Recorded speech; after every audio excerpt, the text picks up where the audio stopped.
오늘은 성도는 새하늘과 새 땅을 소망해야 한다라는 제목으로 말씀을 나누겠습니다. 현재 세상을 살아가는 모든 성도들은 새하늘과 새 땅을 바라보며 소망해야 합니다. 새하늘과 새 땅은 예수님이 재림하실 때 완성될 하나님의 나라입니다. 새하늘과 새 땅이 오면 성도들은 하나님의 위로를 받으며 모든 수고의 짐을 벗고 진정한 쉼을 누리게 됩니다. 그로 인해 우리가 고단한 삶을 이겨낼 수 있고 신앙의 발걸음을 포기할 수 없는 이유가 바로 새하늘과 새 땅을 향한 소망에 있다고 본문 말씀을 통해 가르쳐주고 있습니다. 우리 1절 말씀을 다시 한번 읽어보겠습니다. 또 내가 새하늘과 새 땅을 보니 처음 하늘과 땅이 없어졌고 바다도 다시 있지 않더라. 새하늘과 새 땅이라는 용어는 신구약 여러 곳에 등장합니다. 새하늘과 새 땅에 대한 의견은 크게 두 가지인데요. 하나는 재창조이며 다른 하나는 갱신입니다. 그러니까 재창조는 우주 만물이 없어지고 다시 창조된 것을 의미하고, 갱신은 현재 만물을 새롭게 한다는 것을 의미합니다. 어느 관점이든 새하늘과 새 땅은 이전 세상과 비교할 수 없는 전혀 새로운 세상을 의미합니다. 처음 하늘과 처음 땅이 없어질 때 바다도 없어집니다. 왜 바다가 없어질까요? 그러니까 유대인의 사상에서 바다는 죽음과 악의 세력이 존재하는 곳이기 때문입니다. 그러니까 많은 사람들이 바다를 좋아하죠. 그래서 요즘 같은 휴가철에는 드넓고 파도가 치는 바다로 여행을 가기도 합니다. 그런데 새하늘과 새 땅이 임할 때 죽음과 악의 권세, 사탄까지도 심판받아야 하기 때문에 악의 상징인 바다가 사라지게 된다는 것이죠. 이처럼 하나님이 회복하실 새하늘과 새 땅에 더 이상 사탄과 그 졸개들인 짐승과 거짓 선자들이 있을 곳이 없습니다. 하나님의 새 창조는 오직 하나님의 백성들만 위한 곳입니다. 그래서 현재 하늘과 땅도 아름답지만 하나님께서는 장차 주님이 다시 오시는 날 하늘과 땅을 없애시고 대신 새 하늘과 새 땅을 재창조하십니다. 새 하늘과 새 땅은 요한이 발견한 새로운 아이디어가 아닙니다. 이미 구약에서부터 예언되었습니다. 시편 102편 26절 말씀을 보면 천지는 없어질 것이라고 하였습니다. 또 이사야 선지자는 하나님께서 새 하늘과 새 땅을 창조하실 것이며 이전 것은 기억되거나 마음에 기억되지 않을 것이라고 하였습니다. 신약 시대의 베드로는 현재의 하늘이 불에 타서 풀어질 것이며 성도들은 새 하늘과 새 땅을 바라본다고 하였습니다. 이와 같이 현재 하늘과 땅이 사라지고 새로운 하늘과 땅이 재창조된다는 것은 성경이 거듭해서 말하는 진리입니다. 이처럼 이 세상은 영원하지 않습니다. 이 세상은 언젠가 사라집니다. 현재 세상이 우리 눈에 아무리 아름답고 영원할 것처럼 보여도 앞으로 다 사라집니다.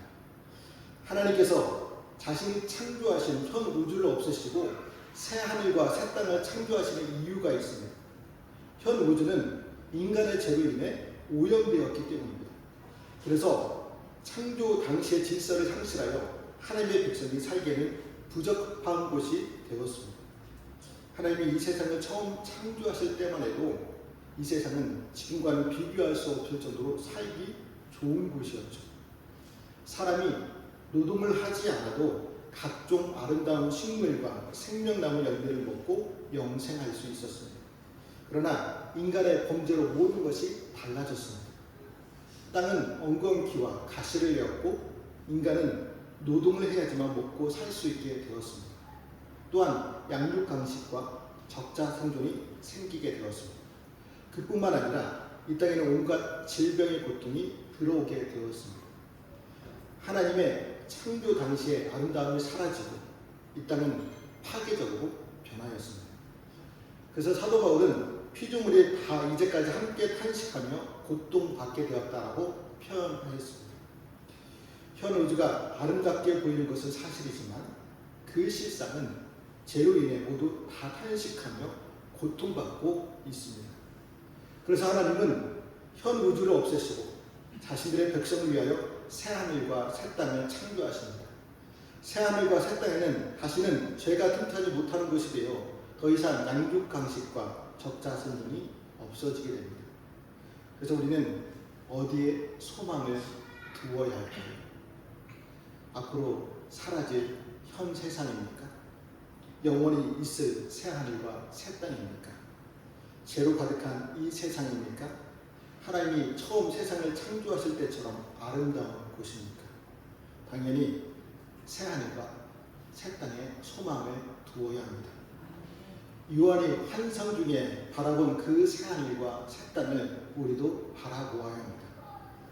사도 요한은 새하늘과 새 땅을 본 후에 이제는 구체적으로 그 안에 건설될 거룩한 성 새 예루살렘을 보았습니다. 우리 2절 말씀에 기록되어 있는데 같이 읽어보겠습니다.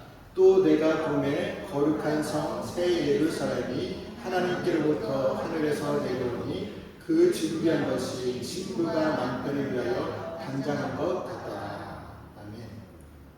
그러니까 새 예루살렘은 하나님으로부터 내려오는데 남편을 위해 단장한 신부와 같이 아름답고 순결한 모습이었습니다. 그러니까 새 예루살렘은 장차 구원받은 성도들이 거할 천국입니다. 새 예루살렘은 창세기 11장에서 나오는 바벨탑과 반대입니다. 바벨탑은 땅에서부터 쌓아올려서 하늘로 가려고 했죠. 그래서 인간의 업적과 위대성을 가지고 하나님께 닿으려고 했고 하나님의 주권을 넘보아 하나님처럼 되려고 하였습니다. 하지만 하나님의 새하늘과 새 땅은 새 예루살렘의 모습으로 하늘에서 내려옵니다. 방향이 반대입니다. 원래 예루살렘은 하나님의 특별한 도시였습니다. 이 도시에서 하나님은 백성들과 함께 지내기를 원하셨습니다. 하지만 옛 예루살렘은 백성들의 교만과 제약으로 멸망하고 말았습니다. 그러나 새 예루살렘이 하늘로부터 내려오게 됩니다. 그 예루살렘은 신랑을 위해 단장한 신부의 모습과 같았습니다. 결혼식 날 단장한 신부의 모습이 어떻습니까? 오늘날에는 신부들의 단장이 많이 간소화되었지만 고대 근동에서 결혼할 때 신부의 모습은 장관이었다고 합니다.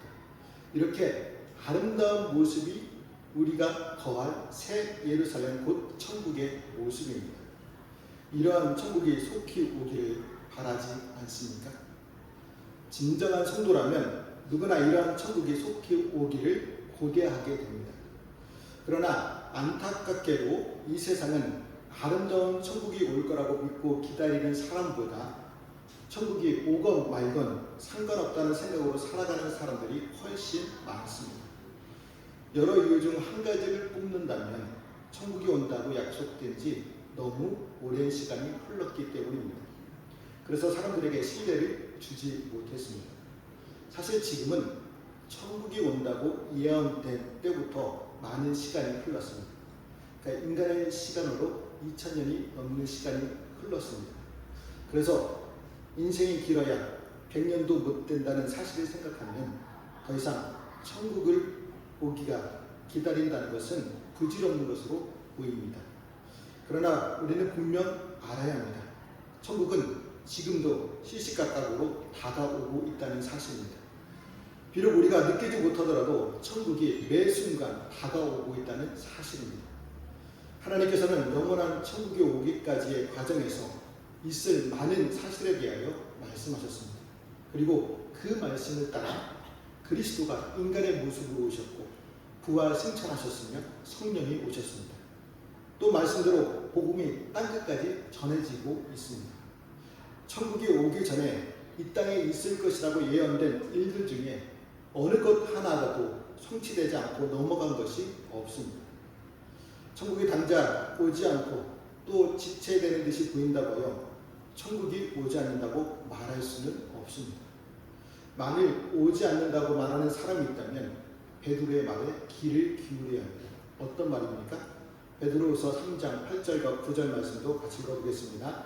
사랑하는 자들아, 주께는 하루가 1000년 같고 천년이 하루 같다는 이 한 가지를 잊지 말라. 주의 약속은 어떤 이들이 더디다고 생각하는 것 같이 더딘 것이 아니라 오직 주께서는 너희를 위하여 오래 참으사 아무도 멸망하지 아니하고 다 회개하기에 이르기를 원하시느니라. 아멘. 천국이 올 때를 우리는 그 세월이 긴 것 같지만 하나님께는 이틀밖에 지나지 않았다는 것이죠. 우리에게는 천국이 오지 않은 것처럼 보일 수 있으나 사실 천국은 우리의 문 밖에 와 있을지도 모릅니다. 그래서 우리는 세상의 헛된 유혹에 빠져 천국은 오지 않는다는 거짓말에 속지 말아야 합니다. 신부가 신랑을 위해 단장한 것처럼 우리가 주님의 신부가 되어 천국을 기다려야 합니다. 그러면 우리가 기다리는 천국은 어떤 곳일까요? 3, 4절 말씀을 보면 새 하늘과 새 땅, 새 예루살렘을 목격했던 요한은 이번에는 하늘로부터 들리는 음성을 듣게 됩니다. 어떤 음성이었습니까? 보라, 하나님의 장막이 사람들과 함께 있다는 음성이었습니다. 여기서 하나님의 장막인 텐트가 등장하게 되죠. 왜 하나님의 텐트가 등장할까요? 요한복음 1장 14절에서 말씀이 육신이 되어 우리 가운데 거하시매라고 했을 때 이 거하시매와 같은 동사를 사용하여 장막을 사람들 가운데 치셨다고 선언합니다. 그러니까 예수님께서 육신을 입고 우리 가운데 오셔서 텐트를 치신 것은 하나님이 마지막에 하나님의 백성 가운데 임하시는 것을 미리 보여주기 위해서입니다. 그러니까 마지막에 하나님은 새하늘과 새 땅을 통해 성도들과 함께 하십니다. 그것도 영원히 함께 하십니다. 어린 양 예수 그리스도를 따르는 사람들은 영원히 하나님의 장막인 새하늘과 새 땅에 거하게 됩니다. 왜냐하면 성도들이 끝까지 믿음을 지켜 하나님의 백성이 되었기 때문입니다. 하나님께서는 믿음을 지킨 성도들을 장막에서 눈물을 닦아주십니다. 우리 4절 말씀도 같이 읽어보겠습니다. 모든 눈물을 그 눈에서 닦아주시니 다시는 사망이 없고 애통하는 것이나 곡하는 것이나 아픈 것이 다시 있지 아니하니 처음 것들이 다 지나갔음이로라. 아멘. 이 땅에서 믿음을 지키는 수고가 어떤 것인지 아시기에 하나님께서는 성도들의 눈물을 친히 닦아주십니다. 그러니까 이 말씀은 하나님을 믿는 자녀들에게는 위로의 말씀입니다.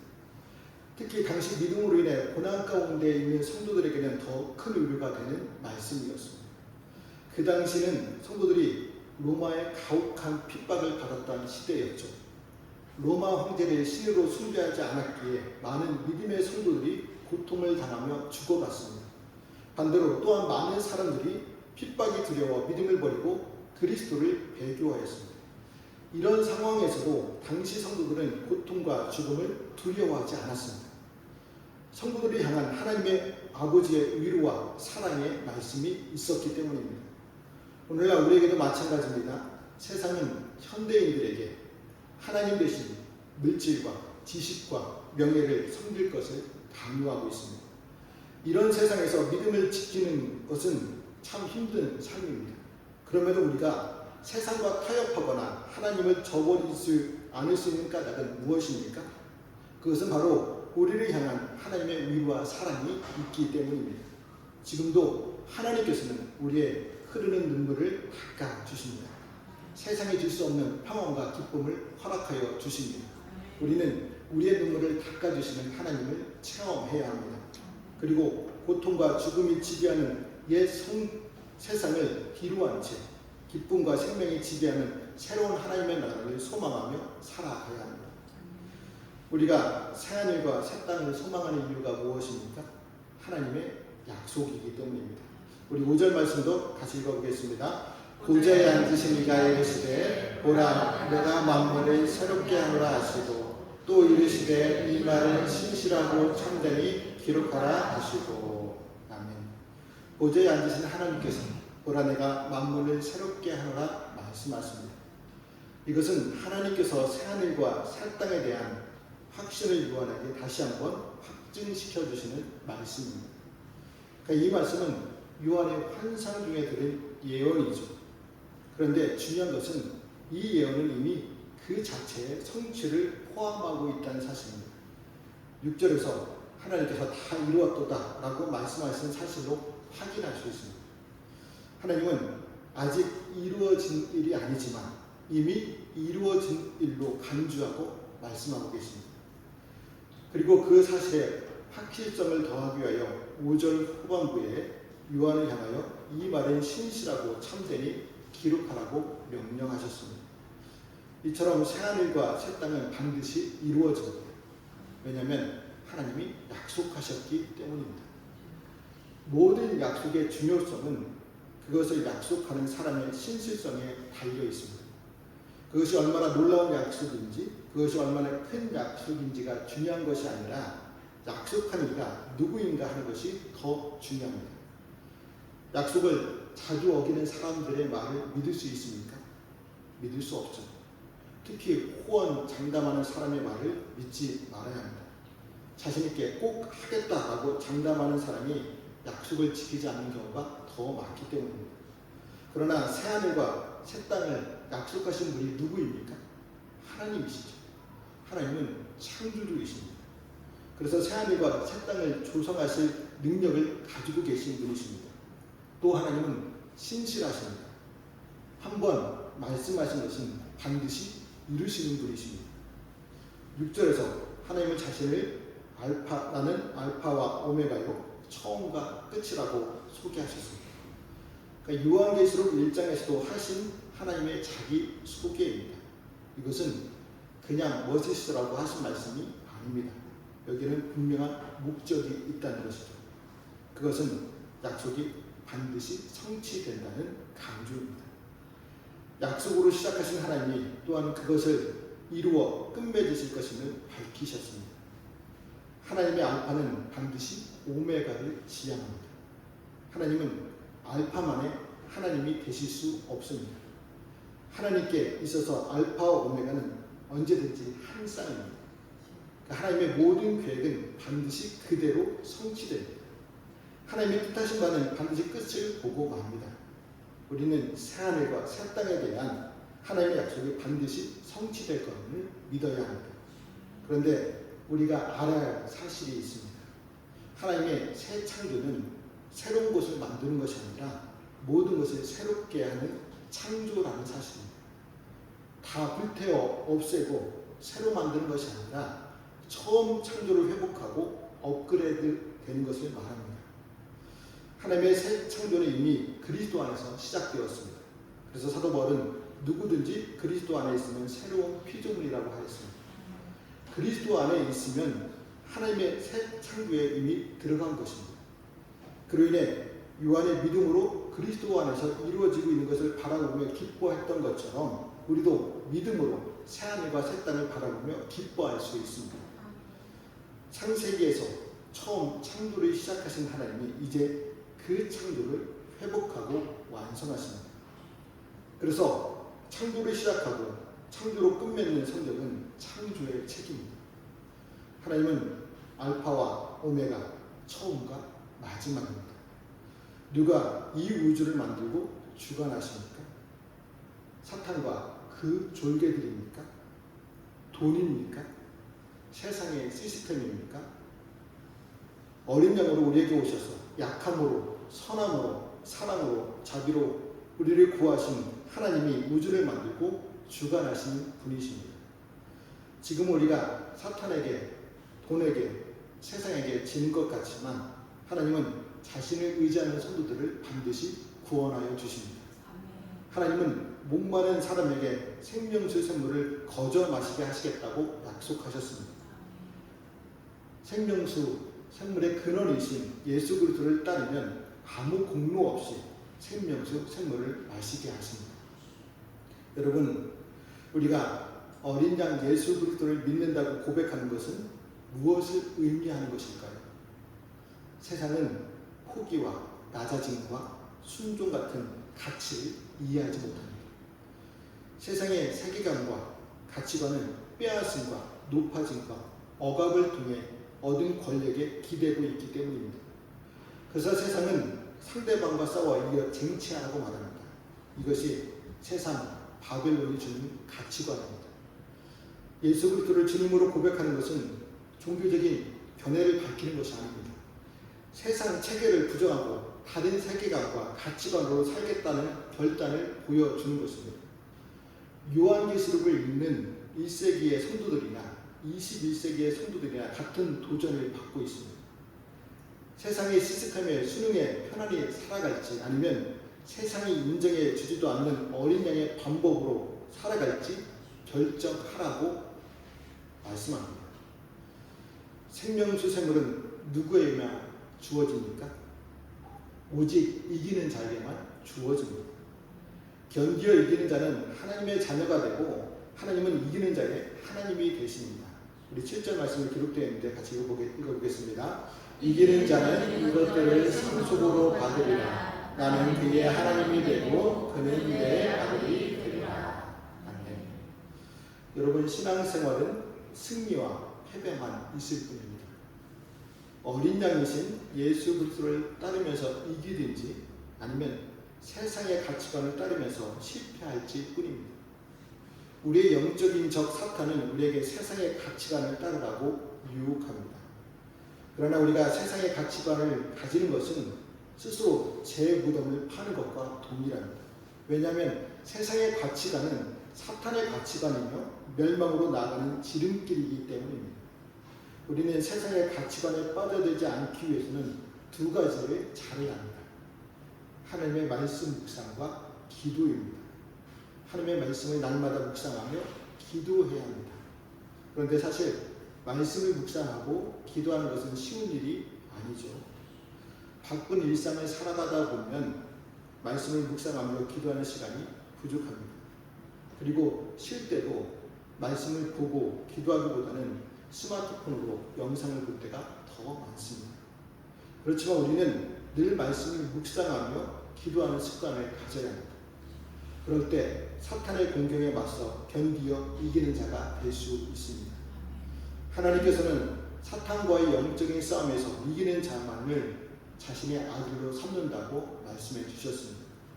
우리가 영적인 싸움에서 이기는 길은 오직 말씀과 기도로 무장하는 것밖에 없습니다. 오직 말씀과 기도로 영적인 싸움에서 이겨 하나님의 나라를 위협으로 상속받으시기를 축복합니다.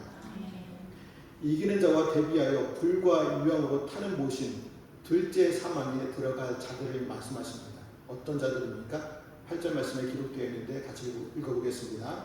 그러나 두려워하는 자들과 믿지 않는 자들과 흉악한 자들과 살인자들과 음행하는 자들과 점술가들과 우상 숭배자들과 거짓말하는 모든 자들은 불과 유황으로 타는 곳에 던져주리니 이것이 둘째 사망이라. 이들은 거짓 선지자의 유혹에 빠져 음녀 바벨론이 주는 포도주를 마셨으며 용과 짐승과 바벨론의 부역자가 되어 악에 동조하고 사특한 악행을 일삼았으며 짐승의 위협에 굴복하여 두려움 가운데 변절하거나 분별 없이 흉악과 살인, 음행과 점술, 우상 숭배에 참여하며 거짓 신앙으로 자신과 타인을 속이며 돈의 신 암몬을 숭배한 이들입니다. 여러분, 사탄은 거짓말쟁이입니다. 사탄의 거짓말에 속아 8절에 기록된 사람들처럼 세상 가치관에 빠져 주님을 떠난다면 그들을 기다리고 있는 것은 둘째 사망입니다. 성경은 두 번의 죽음이 있다고 말씀합니다. 육체의 죽음이 첫째 사망이라면 둘째 사망은 영원한 죽음입니다. 둘째 사망에 들어가면 불못에서 영원히 고통받게 됩니다. 사람은 누구나 죽게 되어 있습니다. 그런데 사람은 본래 죽음이 없이 창조되었습니다. 하지만 최초의 인간 아담의 타락으로 인해 세상에 죄가 들어왔고 그 결과로 모든 사람이 죽게 되었습니다. 하지만 이것으로 끝나는 것이 아니죠. 하나님께서는 첫째 사망인 육체의 죽음 이후 진정한 사망인 둘째 사망을 예비해 두셨습니다. 물론 모든 사람이 둘째 사망을 당하는 것이 아닙니다. 이기는 성도들은 둘째 사망의 해를 당하지 않게 됩니다. 둘째 사망은 오직 사탄의 거짓말에 속은 불의한 자들만 당하게 됩니다. 그러면 이기는 자와 지는 자를 나누는 기준은 무엇입니까? 그 기준은 바로 예수 그리스도이십니다. 예수 그리스도를 구주로 고백하는 성도들에게는 이 둘째 사망이 지나가게 됩니다. 마치 출애굽을 앞두고 문설주에 어린 양의 피를 바른 이스라엘의 집을 죽음이 지나간 것처럼 예수 그리스도의 보혈의 피를 덧입고 있는 성도들에게는 이 둘째 사망의 해가 지나가게 됩니다. 하지만 그리스도를 믿지 않아 보혈의 핏자국이 없는 자들에게는 이 둘째 사망이 임하게 됩니다. 우리는 이미 예수 그리스도를 구주로 고백하고 보혈을 덧입은 성도들입니다. 하지만 그리스도의 재림이 날이 이르는 동안 많은 성도들이 사탄의 게임에 넘어가 실족하는 경우가 많이 있겠죠. 사탄의 게임에 넘어가면 둘째 사망의 해를 받게 됩니다. 그래서 우리는 우리의 신앙의 근본 대신 예수 그리스도를 굳세게 붙잡아야 합니다. 어떤 유혹과 핍박에서도 타협하거나 배교하는 일이 없어야 합니다. 주님께 충성을 결심하고 이겨야 합니다. 그리고 최선을 다해 아직까지 예수 그리스도를 믿지 못하고 있는 가족과 이웃들에게 복음을 전해 둘째 사망에 들어가지 않게 하고 새 예루살렘의 천국에 들어가게 해야 합니다. 여러분, 하나님이 주실 새 하늘과 새 땅은 처음 창조의 회복입니다. 현 상태에서 탈출이 아니라 하나님 나라의 완성입니다. 새 하늘과 새 땅은 사탄이 지배하는 것이 아닌 완성된 하나님의 다스림이 있는 곳입니다. 하나님의 새로운 나라는 세상 구조와 시스템, 패턴에 끼워 넣을 수 없습니다. 새 예루살렘의 백성이 되려면 어린 양이신 예수 그리스도를 따르는 사랑과 겸손 그리고 순종의 모습이 있어야 합니다. 어쩌면 우리는 이 지긋지긋한 땅에서 절망하며 탈출하고 싶을지도 모릅니다. 하나님께서 이 세상을 모두를 쓸어 엎으시고 새롭게 시작하길 원할 수도 있습니다.